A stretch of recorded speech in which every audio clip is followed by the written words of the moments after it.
ఈ వీడియో ద్వారా butter non ఎలా ప్రిపేర్ చేయాలో చూద్దాం.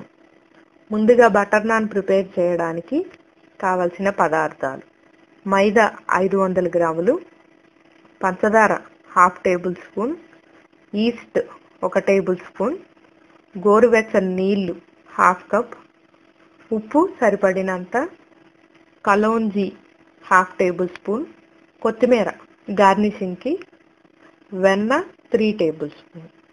ఇప్పుడు ఎలా తయారు చేయాలో చూద్దాం. ముందుగా గోరువెచ్చని నీళ్ళల్లో ఈస్టు, పంచదార వేసుకొని బాగా కలుపుకోవాలి.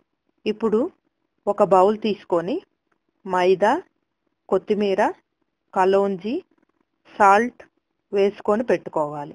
ఇప్పుడు ఇందులోకి ఇందాక కలిపి ఉంచుకున్న ఈస్టు, పంచదార వేసుకొని కలుపుకొని ఒక ముద్దలా చేసి పెట్టుకోవాలి. ఇలా కలిపిన దానిపై ఒక మూతను పెట్టుకొని 2 నుంచి 3 గంటల వరకు నానబెట్టుకోవాలి. తరువాత చిన్న చిన్న ఉండలుగా చేసుకొని చపాతీలాగా ఒత్తుకోవాలి. ఇప్పుడు స్టవ్ పైన ఒక పెనం పెట్టుకొని దానిపై వెన్న వేసుకొని ఈ చపాతీలను కాల్చుకుంటే బటర్ నాన్ రెడీ అవుతుంది. తరువాత దీనిని ఏదైనా కర్రీతో సర్వ్ చేసుకోండి.